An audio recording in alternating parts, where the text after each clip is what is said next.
Kienu għal-ħabta ta' s-satejn u nofs ta' s-sibt wara nofsinhar meta Marco Paċ ta' 41 sena minħal Ormi magħruf bħala Il-Pinsell ħabat b'karozza li kien qed isuq fil-Kappara. Min tarrif li għandu One News jirriżulta li Paċ kienet isuq Mercedes li mhijiex irreġistrata f'ismu fi triq Michiel Anton Vassalli. Ma li kienet idur ma' roundabout magħrufa bħala Talgas ħabad fuq wara ta' karozza misjuqa minn mara ta' 50 sena minn San Ġwan. Il-Pinsell allegatament ħareġ mill-karozza u beda jargumenta mal-mara. Persuni li kienu fuq il-post jgħidu lil One News li ħin minnhom kien se jħebb għal-mara iżda intervjenew il-pulizija.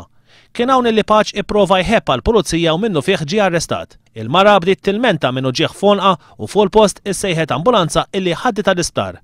Sa dan it-tant aktar qabel Il-Pinsell kienet isuq veloċità eċċessiva fi triq il-kbira ħal-Ormi fejn dak il-ħin kien hemm il-pulizija u kru ta' One News li kienu fuq il-post fejn kien għadu kif ittajjer raġel somru ta' 25 sena minn karozza oħra misjuqa minn raġel ta' 52 sena minn ħalluqa.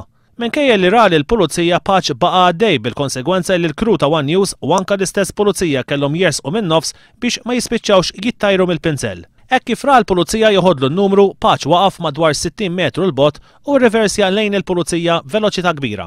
Iżda ftit tal-ħin wara tħalla jitlaq. Marco Paċ qed jistenna biex jgħaddi żewġ ġurijiet, wieħed dwar iqtil ta' Viktor Magri magħruf bħala Iċ-Ċinku f'Diċembru tal-2004 f'Taqali u ieħor fuq attentat ta' qtil ta' numru ta' pulizija sena wara f'Ħal-Ormi.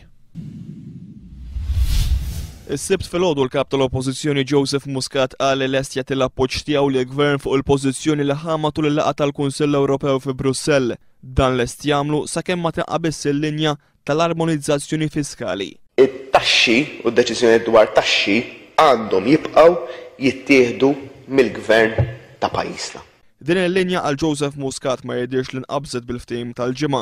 Il-Prim Ministru qabel mal-kap tal-Oppożizzjoni li din l-armonizzazzjoni tat-taxxi tinżamm. Skont il-ftehim mill-ħuq matul il-jum tal-ġimgħa, dawk il-pajjiżi li jkollhom deficit ogħla minn dak stabilit mill-Unjoni Ewropea jingħataw penali ħorox. Lanqas għandna problema li dawk il-pajjiżi li ma josservawx dan l-element importanti tal-patt ta' stabilità u tkabbir mill-banda l-oħra jkollhom penali u miżuri korrettivi awtomatiċi. Xi ħaġa li Lorenz Gonzi qal li dan il-Baġit Nazzjonali bilanċjat għandu jkun parti mill-Kostituzzjoni tagħna.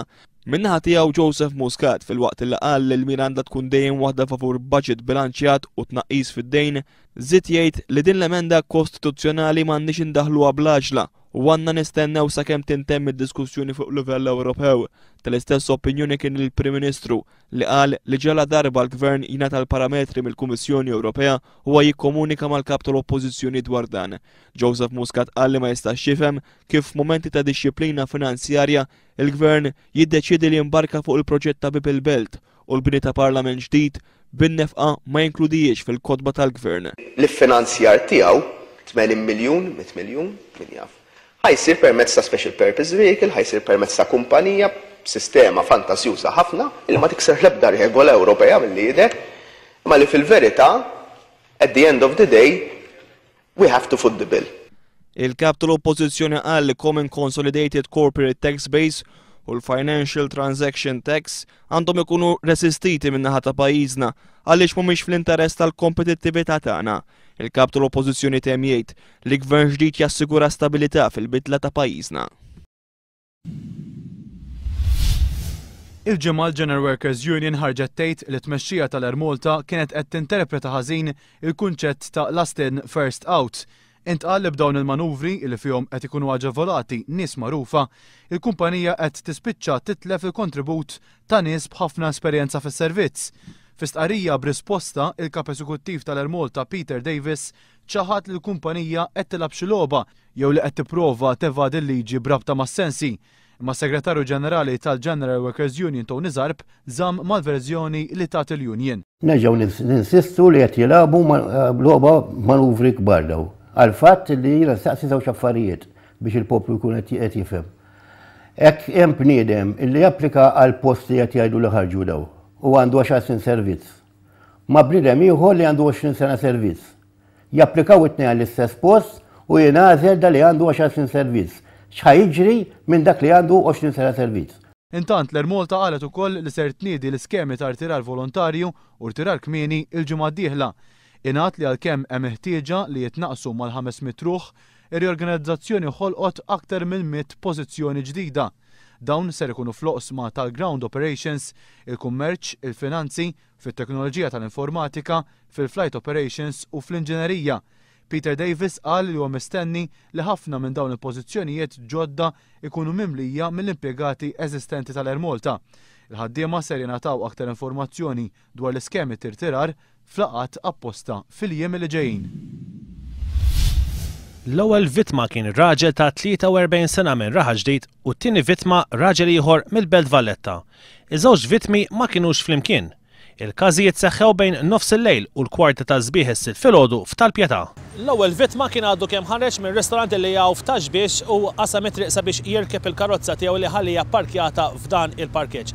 Ma li kien se jiftaħ il-karozza eżattament minn wara dan il-billboard ħarġu żewġ tirġiel li riżulta li huma ta' nazzjonalità Somala, aggredewh b'ġebla u bad serqulu iċ-ċwievet tal-karozza u anka ammont ta' flus. Wara iż-żewġ tirġiel ħarbu fid-direzzjoni ta' dawn is-siġar fejn hemmhekk aggredew mbagħad raġel ieħor. Minkejja li kien bid-demm ħireġ minn rasu, ir-raġel minn Raħa Ġdid beda jgħajjed għall-għajnuna. Kienu sħabu li ftit qabel kienu qegħdin jieklu miegħu li semgħuh u ċemplu għall-għajnuna. Fuq il-post waslu mill-ewwel il-pulizija tad-distrett fejn hemmhekk sabu lir-raġel biġrieħi serji f'rasu. Dan qalilhom li kien aggredit minn żewġ persuni ta' Karna John Skur fejn serqulu ma' 350 euro fi flus kontanti. Fl-istess ħin il-pulizija bdew jisimgħu għajjat ġej minn qalb is-siġar fl-inħawi. Hemmhekk raw żewġ persuni ta' Karna John Skur li kienu jaqblu mad-deskrizzjoni illi tar raġel li kienu qegħdin jaggredixxu raġel ieħor illi spiċċa bin-nuċċan imkisser. Malli l-pulizija arrestawhom fil-but ta' wieħed minnhom li huwa Somalu u residenti fiċ-ċentru miftuħ ta' Ħalfar instabu iċ-ċwievet tal-karozza. Is-Somalu ieħor huwa residenti Raħa Ġdid. Iż-żewġ Somali ġew arrestati u ttieħdu mill-pulizija għal iktar interrogazzjonijiet huma mistennija jitresqu l-qorti fis-sigħat li ġejjin.